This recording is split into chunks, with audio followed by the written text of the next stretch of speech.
Well, without further ado, let's get started on solving some more trigonometric equations. We have another trigonometric equation here. Secant x plus tangent x equals 1. Two different expressions, totally different things that using. So the first strategy we're going to do in solving this, we're going to try to solve the function, okay, is that we're going to get everything in terms of sine and cosine. So put in terms of sine and cosine. All right, so when we do that, we're going to have is we have secant x plus tangent x. Well, since these are totally two different things, secant we know is 1 over cosine of x. We know that tangent is sine of x over cosine of x, and that's going to equal 1. Now from here, when we have these two expressions, we're going to combine them because we're going to get common denominator. So that's what we want, a common denominator, combine them, just like we've done in the past when you have two different expressions like this. So we're going to have 1 plus sine of x. Write that a little bit better. I apologize for my penmanship. Sine of x. And that's going to be over cosine of x equals 1. Now, if you watch my previous videos, we know whenever we have a fraction, and we set this to equal each other, is that we are now going to go from here. Now we're going to actually take this and multiply both sides by cosine. Okay, so now we have 1 plus sine of x equals cosine of x. Now from this point, we're going to kind of try to figure this out. So when would this equal what we want, equaling 0 or whatnot? So we're going to talk about this. Now to do this one's a little bit more tricky in that we don't have sine and cosine. There's nothing really going well for us at this point. And so now the question is, how can we solve this? Well, since we're only looking for values between 0 and 2 pi, and if we were asked to not use our calculator, it's probably going to be some nice, easy values. Now, the thing is that sine and cosine are kind of opposite of each other. And since we have a 1 right here, okay, this is just my idea. And I'm going to draw a little light bulb here, my little idea. Bing!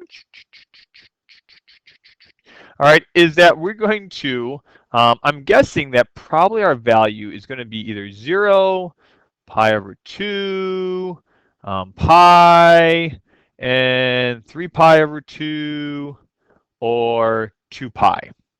No, actually, we can't use 2 pi because it says not equal to 2 pi. That's an open interval. Open interval. So if you're just joining us, that's an open interval. That's not equal to.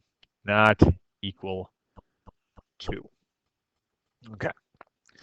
So now from here, we're going to test this out by plugging those values in. Now, when you do that, the reason why I pick 0 in these, because when I plug in 0 for sine, the sine of 0 we know is 0.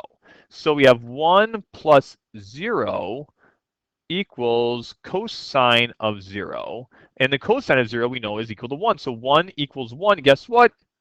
This is a solution. Now, if we go over here and plug in pi over 2, well, we can test it out. 1 plus, well, sine of pi over 2 is 1. Cosine of pi over 2, all right, cosine of pi over 2, I don't know why I'm just writing these out in other ones. Well, cosine of pi over 2 is 0, so we have 2 equals 0. That's not true, so this one doesn't work. We go over to pi, 1 plus sine of pi. See, now I put it in there, right? Why is he doing this? All right, cosine of pi. Okay, and that's going to equal, well, what do we know? That's going to equal 1 minus, or actually plus 0, and cosine of pi is -1, and so, well, 1 doesn't equal -1, so that doesn't work. Then finally, we go to the last one, all right, 3 pi over 2. Well, once again, 1 plus, and now we have this sine of 3 pi over 2 equals cosine of 3 pi over 2. Well, sine of 3 pi over 2 is -1 equals cosine of 3 pi over 2, which is 0. Well, 1 minus 1 is 0 equaling 0. Guess what? That works out. And so we actually find out we have two different solutions here that actually are working out here. And just so everybody knows, where did I get this one? This is when I put sine of 0. We know that's 0. This one is when we put sine of pi over 2. All right, we get that.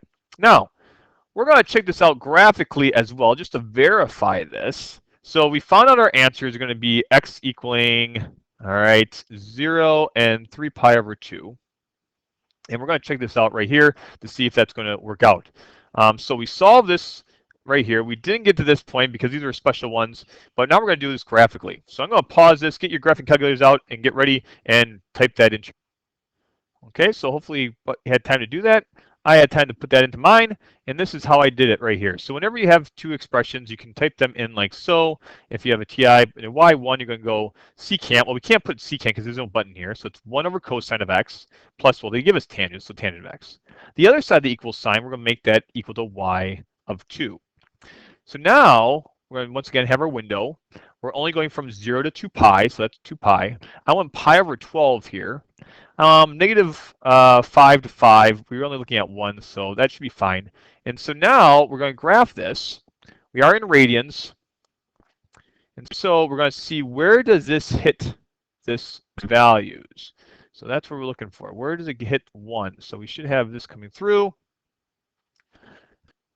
Bada bing, bada boom. So we have this point right here. Now I'm going to take this and I'm going to go second calculate.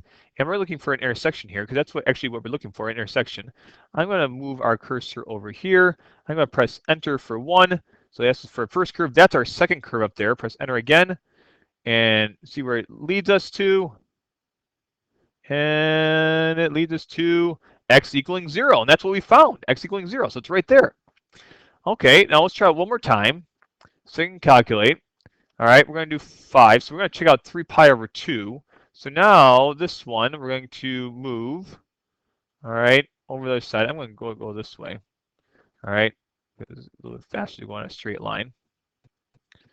Need to put that over there. Keep on going. All right, get it closer to this point way over here.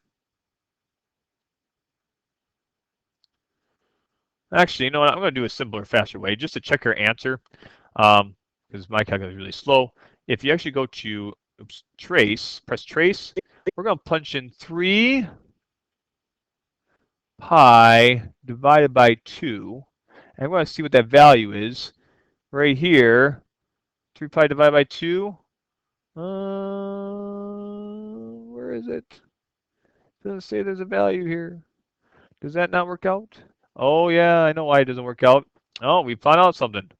When we punch that value in there, why doesn't 3 pi over 2 work? Forgot one little rule. Check your answer.